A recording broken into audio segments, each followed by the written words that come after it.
Kuali tanah, cobek, kendi, dan vas bunga adalah contoh dari beberapa gerabah yang sering kita jumpai, bahkan digunakan dalam kehidupan sehari-hari.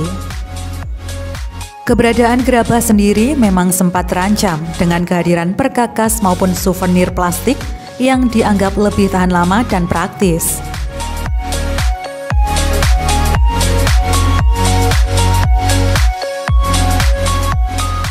Namun, di sebuah desa yang terletak di Kabupaten Blitar ini, yang sebagian besar penduduknya berpenghasilan sebagai pembuat gerabah, perlahan mulai bangkit dengan membuat konsep desa wisata yang diinisiasi oleh warga demi keberlangsungan industri kecil di tempat itu sendiri.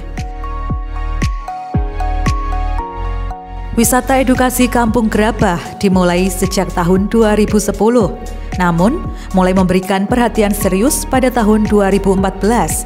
Dan kini kampung ini sudah banyak dikenal wisatawan, khususnya dari sekolah-sekolah, baik di dalam maupun di luar Kabupaten Blitar, yang ingin memberikan edukasi sekaligus berwisata kepada anak didiknya.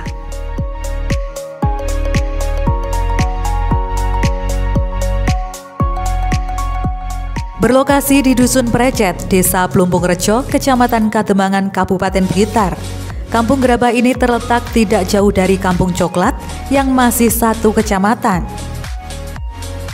Saat saya mencari lokasi tempat ini, sedikit mengalami kendala akan minimnya papan informasi keberadaan lokasi Kampung Gerabah, walaupun sudah memakai bantuan petunjuk digital. Saat memasuki lokasi, kurang dari 100 meter, baru saya melihat sepanjang jalan di depan rumah-rumah warga berjejer gerabah yang disusun rapi, serta baru saja dilakukan pengeringan menggunakan cahaya matahari. Di rumah yang paling banyak mendisplay gerabah itulah lokasi tempat edukasi gerabah yang berupa workshop menyatu sebagai area edukasi. Area workshop terdiri dari area display sekaligus tempat edukasi berupa informasi, area pembuatan lengkap dengan meja berputar, area pembakaran, serta area pewarnaan atau lukis.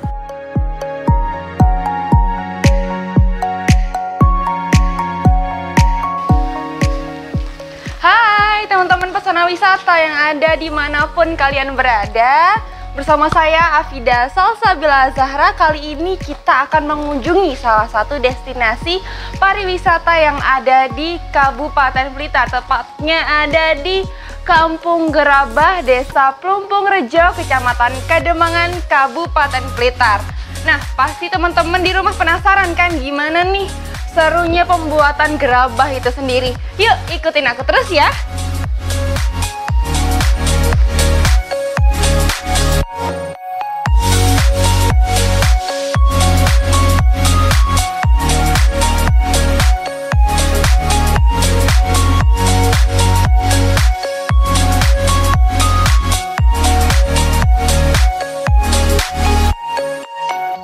Bagi anak zaman sekarang, gerabah mungkin sudah menjadi hal yang asing bagi mereka. Namun, di sentra pembuatan gerabah Kabupaten Blitar ini, berbagai upaya dilakukan untuk menjaga gerabah tetap lestari. Salah satunya wisata edukasi Kampung Gerabah ini. Pusat Edukasi Kampung Gerabah digagas oleh Muhammad Burhanuddin sejak tahun 2014. Program yang awalnya untuk memperkenalkan warisan budaya leluhur ini ternyata berkembang lebih pesat. Dan dari sinilah sentra pembuatan gerabah turun-temurun dari para leluhurnya. Menurut Burhanuddin selaku pemilik dan pengelola wisata edukasi Kampung Gerabah, bahwa pada hari normal atau hari aktif sekolah, tempat wisatanya dalam 1 minggu rata-rata menerima tamu dari kalangan sekolah maupun instansi pendidikan antara 4 hingga 5 grup. Pemirsa tentu penasaran kan dengan wisata edukasi Kampung Gerabah ini? Yuk langsung saja kita berbincang-bincang dengan Bapak Burhanuddin. Halo Bapak. Halo Mbak. Saya Afida dengan Bapak Burhanuddin. Bapak Iya. Burhanuddin. Jadi Bapak Burhanuddin ini adalah pengelola atau pemilik dari Kampung Gerabah ya Pak? Iya, benar sekali. Oke, jadi teman-teman di rumah ini penasaran Pak, bagaimana proses pembuatan gerabah itu sendiri. Boleh bagi-bagi informasi nggak Pak? Boleh banget Mbak, silahkan. Ya. Oke, jadi teman-teman ini adalah Bapak Burhanuddin yang akan menemani kita semuanya untuk mengenal lebih dekat bagaimana pembuatan gerabah itu sendiri. Iya. Iya Bapak, kita mulai untuk pembuatan gerabahnya. Mari, iya. Oke Pak. Iya. Nah, ini kelihatannya ini bahan-bahan yang akan digunakan Iya, untuk ini pembuatan adalah gerabah ya Pak? benar. Ini adalah bahan baku pembuatan gerabah. Di sini ada 4, Mbak. Yang pertama yaitu tanah liat sendiri, ya. Ini warnanya teksturnya yaitu hitam kecoklatan yang bagus ya. Ini kalau terkena air akan lengket ya, lengket itu. Ini tanah liat yang bagus. Jadi harus warnanya hitam kecoklatan. Iya, yang bagus itu. Kemudian yang kedua yaitu tanah kaolin, Mbak, atau clay ya bahasa ilmiahnya. Iya. Itu biasanya ini adalah bahan baku pembuatan keramik lantai, Mbak, atau piring ya, biasanya semacam ini. Ini untuk campuran. Ini kalau terkena air lebih lengket lagi, lebih kuat. Kemudian yang ketiga yaitu pasir halus ya. Pasir halus ya, seperti ini. Nah, itu. Ini tujuannya dikasih pasir halus supaya nanti waktu pembuatan barangnya jadi itu enggak gampang retak ya, semacam itu tujuannya. Kemudian yang keempat yaitu air keran atau air sumur biasa. Nah, keempat bahan nanti dicampur dengan perbandingan 3, 2, 1, Mbak. Untuk perbandingan iya, 3 tanah liatnya, 2 tanah kaolin, 1 pasirnya. Airnya 40% dari campurannya. 40% dari campuran. Ya, setelah dicampur jadi satu, kemudian dihaluskan menggunakan mesin giling selama 3 kali putaran. Saya itu lembut ya, seperti adonan kue ya tadi. Kemudian siap dibuat macam-macam gerabahnya. Baru kita buat di meja putar itu di ya meja Pak? putar itu, seperti itu.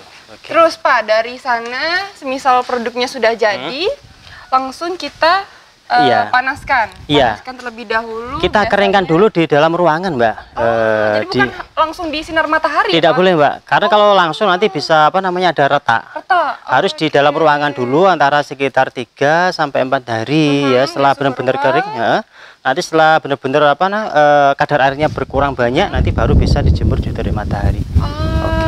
Saya kira langsung dikeringkan di sinar matahari, ternyata harus didiamkan dulu di suhu ruang, baru dipanaskan di sinar matahari. Iya, seperti yang di sana. Nah, itu. Mari kita lihat, Pak. Baik. Ini jadi produk-produk dari gerabah juga. Iya, ini untuk pot bunga contohnya. Nah, ini adalah tanah liat tadi. Nah, ini yang skala besar mau dicampur ya. Ini warnanya hitam kecoklatan. Nah, nanti mau dicampur. Ini baru yang mau dicampur. Nah, ini adalah yang sudah jadi ya. Terus pembuatan ini sudah jadi, nih siap dikeringkan di dalam ruangan dulu semacam ini. Halo Ibu. Ya, ini kalau lagi. Ini proses pembuatan? Iya, ini pembuatan semacam gentong, Mbak ya. Gentong air. Gentong air bisa semacam ini. Iya. Nah, ini disambung-sambung itu sampai besar gitu. Nah, semacam ini. Kalau pembuatannya gentong gini biasanya berapa hari? Kalau pembuatannya sih nggak lama, Mbak. 1 hari sudah bisa jadi. Cukup ukuran segede ini ya, Pak. Iya. Bahkan bisa sampai 2 atau 3 biji, Mbak, per hari gitu. Iya. Jadi tekniknya disambung ini gitu. ya Pak, perhelainya gitu ya. Oke.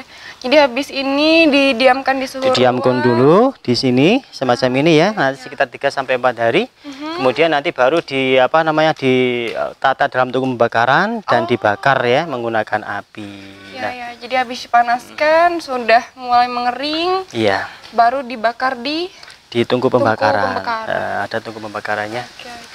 Kalau ini Pak, dari tungku pembakaran langsung prosesnya? Proses pewarnaan, Mbak. Iya, bisa kita lihat Pak? Untuk pewarnaannya bisa ya. Kita coba mewarna yang kecil-kecil ya. Oke Pak, mari kita mencoba mewarna nih. Teman-teman semuanya, kita akan mencoba mewarna salah satu produk dari kampung wisata Gerabah. Oke teman-teman semuanya, jadi kita di sini akan mencoba mewarnai ya Pak dari produk-produk yang dihasilkan oleh Kampung Gerabah. Jadi di sini ada apa Pak? Di sini yang pertama ada vas bunga, Mbak. Nah, ini yang sudah dibakar ya, warnanya berubah menjadi merah bata seperti ini. Ini tandanya sudah matang dan siap untuk diwarna. Nah, semacam ini. Kemudian di sini juga ada celengan, Mbak. Ini yang sudah diwarna ya. Ini menggunakan cat warna berupa bercak-bercak ya. Warna ungu, ini ada cat minyak, Mbak. Nah, kemudian ada vas juga yang ini sebenarnya dari seperti ini, kemudian kita warna jadi seperti ini ya gitu. Kita di sini akan mewarna yang berupa tempat pensil, Mbak. Ini sebelumnya warnanya merah, terus sudah saya kasih warna putih cat dasar. Nah, oke, jadi sebelumnya seperti ini ya Pak, iya. setelah pembakaran. Namun sebelum diwarnai, kita kasih cat putih. Warna terlebih dahulu warna putih. Oke, kita lanjut coba. Pak. Nah, ini saya sediakan warnanya ya. Ada 5 warna, ada warna hitam, putih, biru, kuning, sama merah ya. Itu cat warna dasar. Coba nanti kita warnai bersama-sama. Monggo nanti bisa kita praktek bersama-sama ya. Nah, mungkin yang pertama kita celupkan kuasnya di air nih supaya lebih lembut. Kemudian kita kasih warna sesuka hati, misalkan seperti ini ya. Nah, seperti ini. Sesuka hati nanti warnanya misalkan warna biru gitu ya, semacam ini. Nah, aku mau warna merah di sini. Nah, ini menggunakan cat air Mbak. Cat tembok sama pewarna cat air ini aman untuk anak-anak sekolah. Biasanya kita praktekkan di anak-anak mulai tingkat PAUD ya, TK, SD. Biasanya mereka suka mewarna. Ini supaya aman ke anak-anak, kita menggunakan cat air ya. Nanti mudah dibersihkan kalau kena baju atau tangan sama-sama. Jadi mulai dari proses pembuatan, mulai dari di tempat yang apa tadi Pak namanya yang bulat, meja putar ya. Meja putar, dari meja putar, mulai dari situ sampai proses pewarnaan mereka dapatkan ilmunya. Iya, semuanya bisa didapatkan di sini Mbak. Nanti anak-anak juga bisa belajar membuat ya. Kemudian juga bisa belajar mewarna seperti ini. Nah, nanti untuk yang anak sekolah bisa membawa hasil karyanya seperti ini, bisa dibawa pulang. Bisa dibawa pulang hasil mereka buat di sini ya Pak. Iya. Nah, bisa digunakan nanti dimanfaatkan oleh anak-anak untuk tempat pensil di rumah gitu. Jadi buat teman-teman khususnya yang ada di Blitar maupun di Jawa Timur, barangkali teman-teman pengen nih cari tahu bagaimana pembuatan gerabah, mulai dari ada yang vas bunga, celengan, lalu ini ada tempat pensil. Kalian langsung aja datang nih di Kampung Gerabah, tepatnya di Desa Pelumpung Rejo ya Pak? Pelumpung Rejo. Desa Pelumpung Rejo, Kabupaten Blitar. Oke. Ini Bapak warnanya cepet banget ya Pak? Iya, seperti ini. Nanti cepat kering juga Mbak. Ya, cuma hitungan menit aja udah kering, udah bisa dipegang. Iya. Nah, seperti ini. Nanti setelah kering nanti bisa ditambah warnanya, misalkan divariasi dengan warna yang lain. Iya, misalkan warnanya ditambah warna merah atau hitam. Nah, semacam ini misalkan. Nah, dia langsung bisa ditumpuk warna lain ya Pak? Iya, langsung bisa divariasi. Gitu. Nah, ini kelebihan dari gerabah seperti itu Mbak. Mereka menyerap air, jadinya cepat kering di cat airnya itu. Kalau selesai proses pewarnaan gini Pak, biasanya proses selanjutnya apa Pak? Proses selanjutnya yaitu finishing Mbak. Biasanya ada yang di finishing warna mengkilat ya. Mengkilat seperti itu. Ada juga yang di finishing dengan warna ngedop gitu ya, setengah mengkilat gitu biasanya. Setelah itu nanti bisa langsung bisa dimanfaatkan. Atau bisa dipasarkan. Iya, ya, semacam itu. Tapi untuk proses pewarnaannya gini, biasanya ke finishing berapa lama Pak? Kalau ada waktu tunggunya atau bisa langsung? Kalau sudah kering itu bisa langsung Mbak ya. Iya, tinggal nanti finishingnya paling hitungan menit aja, 5-10 menit sudah bisa dipegang gitu ya, semacam itu.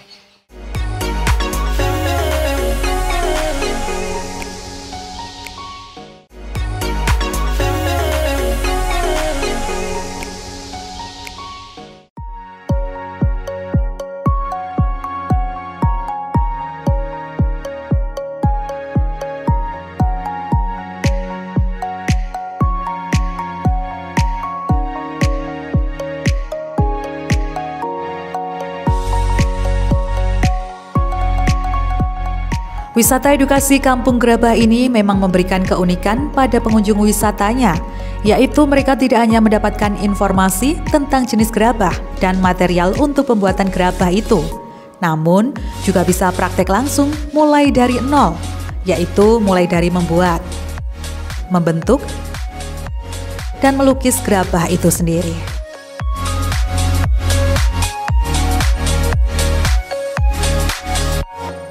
Sedangkan biaya yang dikeluarkan untuk bisa praktek langsung juga cukup murah, mulai dari paket 1, yaitu sebesar Rp12.000 per orang. untuk mewarnai gerabah dan hasilnya boleh dibawa pulang. Untuk paket 2 seharga Rp15.000 per orang untuk belajar membuat gerabah. Dan paket 3 sebesar Rp25.000 per orang meliputi membuat dan melukis gerabah. Menurut pemilik untuk paket yang membuat gerabah, hasil pembuatan tidak bisa langsung dibawa pulang karena masih basah dan belum dilakukan proses pengeringan, yaitu jemur dan pembakaran. Oleh karena itu, pengelola menggantinya dengan souvenir yang sudah jadi sebagai buah tangan.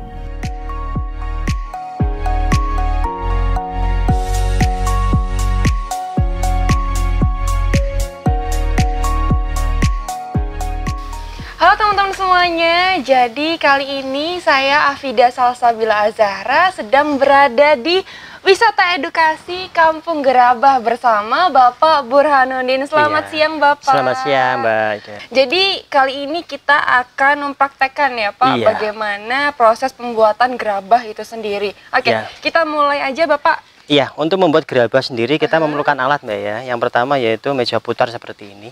Jadi meja yang bisa diputar. Kemudian bahan bakunya. Bahan bakunya seperti ini. Ini adalah bahan baku yang sudah diolah ya. Ada 4 jenis bahan baku yang dicampur. Yang pertama yaitu tanah liat. Kemudian yang kedua tanah kaulin. Yang ketiga pasir halus. Yang keempat yaitu air. Nah, keempat bahan nanti dicampur jadi satu. Kemudian dihaluskan menggunakan mesin giling. Selama 3 kali putaran jadi seperti ini. Jadi lembut kalis seperti adonan kue ya. Kalau udah seperti ini nanti siap dibuat macam-macam gerabahnya. Ya. Coba ini saya tunjukkan untuk bagaimana cara membuat gerabahnya ya. Ya oke. Karena setahu Afida kalau dulu pembuatan gerabah cukup dengan tanah liat. Ternyata kalau di sini perpaduan dari 4 bahan itu tadi ya Pak. Iya, harus ada campurannya. Kalau nggak ada pasirnya nanti biasanya retak di gerabahnya gitu. Coba. Oke, langsung saja ini saya praktekkan. Ini sekalian praktek saya sambil tanya-tanya ya Pak. Boleh nggak apa-apa ya. Ini saya coba mau membuat kerajinan gerabah yang sederhana, misalkan tempat lilin atau asbak gitu. Tempat lilin atau asbak. Tapi kalau biasanya Pak, kalau di sini, kalau di wisata edukasi Kampung Gerabah yang di Kademangan ini biasanya buat apa aja Pak? Mulai dari selain tempat lilin atau biasanya macam-macam Mbak, bisa souvenir berupa tempat pensil atau celengan atau vas bunga atau pot bunga semacam itu. Vas bunga. Iya. Apalagi kemarin lagi hype-nya bunga anggrek itu ya Pak. Iya, lagi booming pot anggrek juga semakin meningkat. Alhamdulillah ya, orderan semakin banyak Mbak kemarin. Tapi saya di sini ngelihat juga Pak ada beberapa dari vas bunga, terus ada meja, kursi. Bener ya Pak? Iya. Kita buat mulai dari vas bunga yang ukuran kecil sampai yang besar, ukuran 1 meter kita buat juga. 1 meter. Sampai yang furniture yang berupa meja kursi juga kita buat yang ukuran besar itu. Meja kursi dari tanah liat teman-teman. Iya. Menarik sekali. Biasanya kalau pembuatannya Pak, kalau meja kursi itu biasanya berapa lama? Kalau meja kursi itu pembuatannya sebenarnya nggak lama Mbak, 1 hari sudah dapat 1 set ya. Cuma pengeringannya itu prosesnya agak lama, bisa memakan 4 hari sampai 5 hari bahkan 1 minggu. Itu kalau cuacanya bagus. Kalau cuacanya cukup agak hujan itu biasanya bisa sampai 10 hari. Berarti lebih ke pengeringannya lebih lama. Oke, coba ini saya tunjukkan untuk pemrosesannya Mbak. Setelah jadi seperti ini nanti kita menghaluskan menggunakan kain Mbak. Kain perca atau kain sisa bisa dipakai. Semacam ini, tinggal kita tempel saja sambil kita putar. Nah, jadi untuk menghaluskan samping-sampingnya ya Pak. Ini yang pakai cara manual Mbak. Nah, namanya pakai teknik putar. Nah, semacam ini sampai halus. Teknik putar. Iya, semacam ini. Ini saya coba membuat tempat lilin Mbak. Kita model seperti mangkok atau piring. Seperti ini kita buat, tarik keluar ya, biar melebar seperti ini. Tapi pelan-pelan, ini harus menggunakan perasaan juga nih. Iya, tidak boleh galau nih. Semacam ini. Nah, yang tengah ini untuk tempat lilinnya. Tempat lilinnya. Oke, ini sebenarnya sudah jadi, tapi modelnya kan biasa. Ini saya buat yang lebih menarik, misalkan kita buat seperti bunga, seperti ini. Bisa dilengket-lengket seperti ini. Jadi ini memanfaatkan jari-jari tangan. Iya. Nah, ini benar-benar asli handmade ya, atau kerajinan tangan gitu. Nah, jadi pembuatannya kelihatannya sih gampang teman-teman, tapi belum tentu saya juga bisa membuatnya. Tapi bisa Mbak, nanti belajar, mungkin ya beberapa kali nyoba nanti bisa insya Allah ya. Nah, setelah itu kita potong, kita angkat, sudah jadi. Nah, setelah jadi Setelah jadi seperti ini nanti proses selanjutnya yaitu pengeringan saja gitu. Jadi kalau proses pembuatannya itu sebenarnya cepat ya Pak, tapi cepet. Untuk proses pengeringannya tergantung cuaca dan sinar mataharinya itu sendiri seperti apa. Oke. Pak, kalau peminatnya di Kabupaten Blitar itu sendiri bagaimana Pak? Alhamdulillah untuk peminatnya di Gerabah sejak saya bikin wisata edukasi Kampung Gerabah itu sudah lumayan banyak ya, bahkan mulai banyak yang berkunjung ke sini berupa lembaga sekolahan itu banyak yang semuanya ke sini gitu. Ini saya juga lihat ada beberapa dari taman kanak-kanak ini ya Pak. Iya. Untuk yang wisata edukasi memang mulai dari tingkat PAUD, TK, SMP, SMA, bahkan ada yang kuliah juga ada yang ke sini gitu. Kalau untuk pemasarannya sendiri Pak? Hanya di Kabupaten Blitar, di Jawa atau untuk bagaimana? pemasaran kita memang mencakup se-Indonesia Mbak ya, mulai dari Jawa sendiri sampai Kalimantan, Bali, bahkan insya Allah ke depan juga kita mulai ekspor Mbak. Wah, gitu. Hebat sekali. Jadi produk-produk hasil dari masyarakat Kabupaten Blitar terutama bisa dinikmati oleh warga atau masyarakat mancanegara ya Pak. Pak, kalau boleh tahu nih Pak, gimana sih Pak ide awalnya itu bisa membuat Kampung Gerabah ini? Sebenarnya untuk Kampung Gerabah sendiri itu mulai ada itu sejak nenek moyang Mbak, sejak zaman dahulu. Mungkin sejarahnya sejak zaman Majapahit mungkin ya. Setelah itu diteruskan oleh nenek moyang sampai sekarang kita teruskan dan kita kembangkan, kenalkan mulai ada edukasi, jadi mulai lebih dikenal ke masyarakat luas gitu. Mungkin kalau dulu pembuatannya masih vas bunga atau sekedar cobek, wali gitu aja. Berarti peralatan rumah tangga lah ya Pak. Tapi sekarang dikembangkan lagi mulai dari patung, souvenir macam-macam. Tadi bahkan ada meja kursi juga. Gitu. Dan Afida juga baru tahu Pak. Ada meja kursi dari tanah liat. Itu kelihatan akan lebih awet dibandingkan kayu Mbak. Itu kan nggak bisa dimakan serangga, rayap gitu. Iya. Oke Pak. Oke. Jadi kalau prosesnya sendiri dari awal sampai akhir itu memang pure dari pembuatan handmade dari tanah liat, perpaduan dari beberapa bahan itu tadi, bukan hanya sekedar dari tanah liat. Dan untuk prosesnya cukup sehari aja, tapi itu mungkin bagi yang pengalaman Pak. Kalau bagi Afida mungkin ya perlu berhari-hari mungkin ya. Ya memang harus belajar Mbak ya, harus rutin belajar supaya bisa ya. Paling nggak minimal 1 minggu nanti sudah bisa membuatnya ya bisa bagus gitu, bisa sempurna itu. Tapi kalau suka dukanya nih Pak? Iya. Untuk suka dukanya ya alhamdulillah sejak dulu memang kita rintisnya memang dari nol ya, dari dari warisan nenek moyang kita kembangkan. Yang pertama memang pasarnya kurang banyak, terus kemudian kita telateni sampai sekarang udah pasarnya sudah melebar meluas sampai sekarang, dan alhamdulillah sudah dirasakan banyak manfaatnya bagi orang-orang di sekitar sini gitu. Oke Pak, baik teman-teman semuanya, jadi inilah salah satu dari produk asli masyarakat Blitar yang perlu kita apresiasi juga, karena bukan hanya dinikmati dari masyarakat Blitar itu sendiri, tapi bahkan sampai luar pulau ya Pak. Ada Bali, Kalimantan, dan bahkan insya Allah nanti akan diekspor. Dari produk Kabupaten Blitar akan diekspor dan dinikmati oleh wisatawan atau warga mancanegara. Kita beri tepuk tangan semuanya teman-teman. Ini hebat sekali. Dan memang keindahan dari Kabupaten Blitar ini bukan hanya pegunungan, bukan hanya pantainya, bukan hanya hutannya, tapi bahkan banyak sekali budayanya. Dan salah satunya ada kerajinan gerabah ini yang patut kita lestarikan dan patut kita promosikan, karena ini adalah aset dari kita semuanya. Jadi saya pribadi saya ucapkan terima kasih Bapak telah memperkenalkan produk yaitu gerabah, terutama bukan hanya di masyarakat Blitar aja, dan dikenalkan bagaimana produksinya, bahkan dari anak-anak kecil pun Bapak perkenalkan. Terima kasih Bapak dan teman-teman semuanya, terima kasih sudah menyaksikan kita di Kampung Edukasi, Wisata Edukasi Kampung Gerabah bersama Bapak Burhanuddin. Bapak Burhanuddin dan saya Afida Salsabila pamit undur diri. Dadah.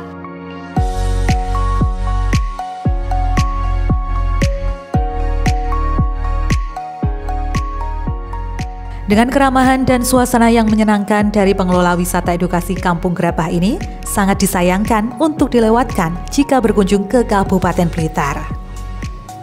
Buah tangan yang unik dan pengalaman praktek langsung membuat gerabah akan mengusik rasa ingin tahu kita ketika sudah berada di sini.